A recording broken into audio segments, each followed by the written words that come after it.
Number one అంటారు. అసలైన number one Gurukashi university.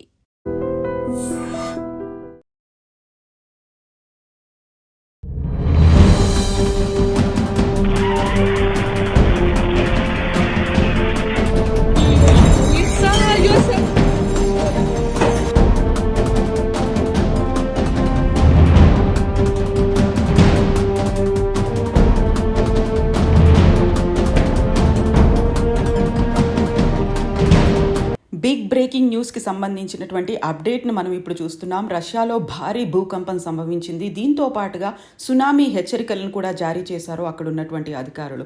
ప్రధానంగా రష్యాలోని కంచట్కా తీరంలో భారీ భూకంపం సంభవించినట్టుగా అది రిక్టర్ స్కేల్పై 8.8 మ్యాగ్నిట్యూడ్గా నమోదైందని, దీంతో పాటుగా సునామీ హెచ్చరికలను కూడా జారీ చేశారు. ఇది అధికారికంగా వెలువడినటువంటి సమాచారం. తీర ప్రాంతాల్లో ఇప్పటివరకైతే 4 మీటర్ల ఎత్తులో అలలు ఎగిసిపడుతున్నాయి. ప్రజలు తీవ్ర భయాందోళనలకు గురై ఇళ్లల్లోంచి బయటకు రావడానికి భయపడుతున్నారు. కొంతమంది అయితే బయటకే పరుగులెత్తుతున్నటువంటి పరిస్థితులు కనిపిస్తున్నాయి. అతిపెద్ద భవనాలు కూడా పాక్షికంగా ధ్వంసమయ్యాయి. ప్రాణహానికి సంబంధించి ఇప్పటిదాకా ఎంత జరిగింది అనేది తెలియలేదు. ఆస్తి నష్టం కూడా ఎంత జరిగింది అనే దానికి సంబంధించి అధికారికమైనటువంటి ప్రకటన రష్యా చేయలేదు. కానీ భూకంప తీవ్రతతో పాటుగా అటు జపాన్తో పాటుగా ఇటు అమెరికాకి సంబంధించి కూడా ప్రభావం ఉండే అవకాశం ఉంది. సునామీ హెచ్చరికలను కూడా జారీ చేసింది. యుఎస్లో ఉన్నటువంటి అలాస్కాతో పాటుగా జపాన్లో కూడా సునామీ హెచ్చరికలను అయితే జారీ చేశారు. కంచట్కా తీరంలో నమోదైన భూకంపం దృశ్యాలు ఇప్పుడు సోషల్ మీడియాలో వైరల్గా మారుతున్నాయి. భయంకరంగా భయానకంగా కనిపిస్తున్నటువంటి ఈ అలలు చూసిన తర్వాత సునామీ కూడా తీవ్ర స్థాయిలో ఉంటుంది అనేటువంటి అనుమానాల్ని వ్యక్తం చేస్తున్నారు. ఇప్పటికి భూకంపాల తీవ్రతకు సునామీ ఏర్పడడం వల్ల సముద్రం ఉప్పొంగింది అనేది, ఆ సునామీ సముద్రం అడుగులో వచ్చి ఉంటుంది అనేటువంటి భావన ఉంది. దానివల్లే 4 మీటర్ల ఎత్తులో అలలు ఎగిసిపడుతున్నాయి అనేటువంటి సమాచారం అయితే అధికారులు చెప్తున్నప్పటికీ సివేరా కుర్కిల్స్ ప్రాంతంలో ఫ్యాక్టరీ భవనాలు, ఆ తర్వాత అక్కడ ఉన్నటువంటి ఇళ్ళు కూడా పాక్షికంగా ధ్వంసమయ్యాయి. రష్యాతో పాటుగా జపాన్, యుఎస్లో ఉన్నటువంటి హవాయి తీర ప్రాంతంలో కూడా అధికారులు సునామీకి సంబంధించినటువంటి సైరన్లు మోగిస్తున్నారు. సునామీ హెచ్చరికల్ని జారీ చేస్తున్నారు. ప్రధానంగా రష్యాలో సంభవించినటువంటి ఈ భూకంప తీవ్రత అమెరికా, జపాన్, కాలిఫోర్నియా తీర ప్రాంతంలో హెచ్చరికలు జారీ చేయడంతో తీర ప్రాంత ప్రజలు తీవ్ర భయాందోళనకు గురవుతున్నారు. హవాయిలో భారీ ట్రాఫిక్ జామ్లు కూడా కనిపిస్తున్నాయి.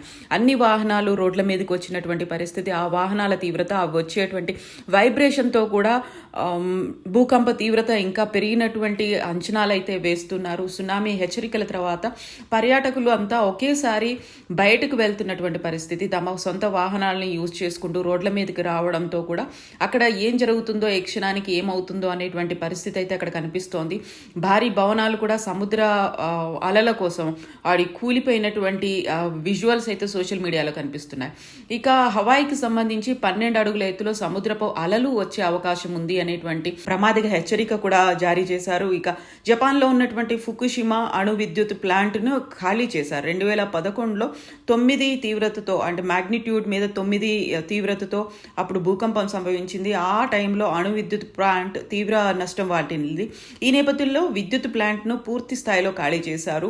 ఇక ఇప్పుడు కంచట్కాలో ఈ ఏడాది ఇప్పటికే 5 సార్లు భూకంపం సంభవించింది. సో అత్యంత శక్తివంతమైనటువంటి భూకంపం 1952లో అదే ప్రాంతంలో సంభవించింది. 9 తీవ్రతతో భూకంపం తీవ్ర స్థాయిలో ఆ టైంలో, అంటే 1952లో దెబ్బతీసింది. ఇప్పుడు కరెక్ట్గా కంచట్కాలోనే భూకంప తీవ్రత కేంద్రం అనేది కనిపిస్తోంది. కంచట్కా అనేది పసిఫిక్ మహాసముద్రం వెంట ఉండేటువంటి సైబీరియా ప్రాంతంలో ఇది ఉంటుంది. సో ఇప్పుడు సునామీ హెచ్చరికలు, దీంతో పాటుగా సునామీ ప్రభావిత ప్రాంతాలుగా ఒకవేళ కనుక సునామీ సంభవిస్తే America, Antarctica, Indonesia, Costa Rica, Fuji, Mexico ఇలాంటి ప్రాంతాల్లో ఉండే అవకాశం ఉంది అనేటువంటి హెచ్చరికలుగా అయితే జారీ చేస్తున్నారు. దీంతో పాటుగా అప్రమత్తంగా ఉండాల్సినటువంటి అవసరం గురించి వార్తలు అయితే వెలువడుతున్నాయి. సో 8.7గా సునామీ తీవ్రత, భూకంప తీవ్రత అనేది సంభవించడంతో దీనికి సంబంధించినటువంటి ఆఫ్టర్ ట్రెమార్స్ కావచ్చు, సునామీ కావచ్చు, తీవ్రంగా ఉండే అవకాశాలు ఉన్నాయి అనేది అధికారులు అయితే అధికారికంగా అంచనా వేశారు. 8.7 తీవ్రత నమోదైంది అనే విషయాన్ని జపాన్ వాతావరణ శాఖ కూడా ధృవీకరించింది. సో ఒకవైపు రష్యాతో పాటుగా హవాయిలో సునామీ హెచ్చరికలు కూడా జారీ అయ్యాయి. జపాన్ ఉత్తర భాగం నుంచి 250 కిలోమీటర్ల దూరంలో ఈ భూకంపం సంభవించింది. అంటే రష్యా కంచట్కా 250 కిలోమీటర్ల దూరంలో జపాన్కి ఉంటుంది. ఆ నేపథ్యంలోనే సైపాన్, రోటా, టినియన్, గువామ్తో పాటుగా ఇతర ద్వీపాలను కూడా అప్రమత్తం చేశారు. అమెరికా అలాస్కాలో సునామీ హెచ్చరికలు జారీ చేశారు. ఇక సముద్రం తీరంలో భూకంపం రావడంతో ప్రాణనష్టం అయితే జరగకపోయినప్పటికీ అది సునామీగా మారే అవకాశాలు ఉన్నాయి అనేటువంటి ప్రమాద హెచ్చరికలు అయితే జారీ చేశారు. అలలు భారీగా ఎగిసిపడుతున్నాయి. సో అక్కడ ఉన్నటువంటి ప్రజల్ని వాతావరణ శాఖ కూడా హెచ్చరికలు జారీ చేస్తోంది. సో ఈ పరిస్థితులు ఇంకా కంటిన్యూ అయ్యే అవకాశాలు ఉన్నాయి అనేటువంటి మాట కూడా వినిపిస్తున్నటువంటి నేపథ్యంలో అప్రమత్తంగా ఉండాల్సినటువంటి అవకాశం ఉంది. ఎవాక్యుయేషన్స్ ఇన్ జపాన్, దాంతోపాటుగా యుఎస్లో ఉన్నటువంటి మేజర్ ప్రాంతాలకి సంబంధించినటువంటి ఎవాక్యుయేషన్ అనేది కూడా జరుగుతుంది అనేది అధికారికంగా ప్రకటనలు వచ్చాయి. యుఎస్ వెస్ట్ కోస్ట్లో దీంట్లో హవాయిలో ఉన్నటువంటి దగ్గర 8.8 ఎర్త్క్వేక్ మ్యాగ్నిట్యూడ్తో ఎర్త్క్వేక్ సంభవించినట్టుగా అధికారులు అనౌన్స్ చేశారు. ఇప్పటికీ సునామీతో అయితే 3-4 మీటర్ల ఎత్తులో, అంటే 10 నుంచి 13 ఫీట్ల ఎత్తులో అలలు ఎగిసి పడుతున్నాయి. అక్కడున్నటువంటి ప్రజల్ని, తీర ప్రాంత ప్రజల్ని అయితే ఎవాక్యుయేట్ చేస్తున్నారు. అక్కడి నుంచి సురక్షిత ప్రాంతాలకి తరలిస్తున్నారు. చాలా వరకు కంచట్కాలో గాయపడినటువంటి న్యూస్లు అయితే వస్తున్నాయి. బట్ పూర్తిగా అధికారికమైనటువంటి సమాచారం లేదు. పెరు, ఈక్వెడార్, చైనాల్లో కూడా వార్నింగ్స్ అనేది ఇచ్చారు.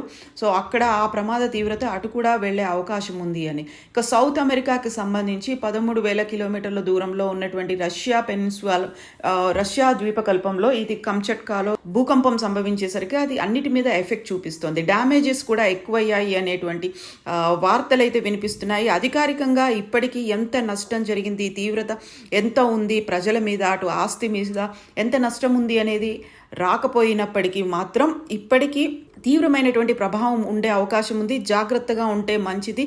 అది సునామీకి దారి తీయవచ్చు అనేటువంటి హెచ్చరికలని సునామీ యుఎస్లో కూడా జారీ చేసినటువంటి పరిస్థితి కనిపిస్తోంది.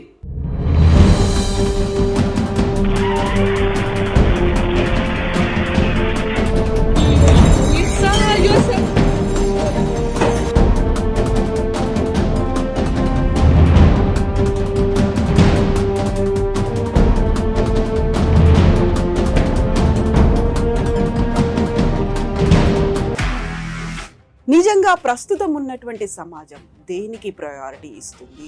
ఆర్థిక సంబంధాల చుట్టూ మాత్రమే తిరుగుతోంది. మళ్ళీ ఎన్నికలంగానే చాలా విరక్తి కలుగుతాం. మంచి అనిపిస్తుంది కదా, లేడీస్ కూడా ఛాలెంజింగ్ జాబ్స్ చేసినప్పుడు చాలా బాగుంటది. ట్రాఫిక్ అసిస్టెంట్స్ గా నియమించిన ట్రాన్స్జెండర్స్ అందరితో సాల్యూట్ చేయించుకుంటున్నారు. ఫుడ్ డెలివరీ ఇవ్వటానికి వెళ్ళినటువంటి డెలివరీ బాయ్ అనిల్ పై కళ్ళ ముందు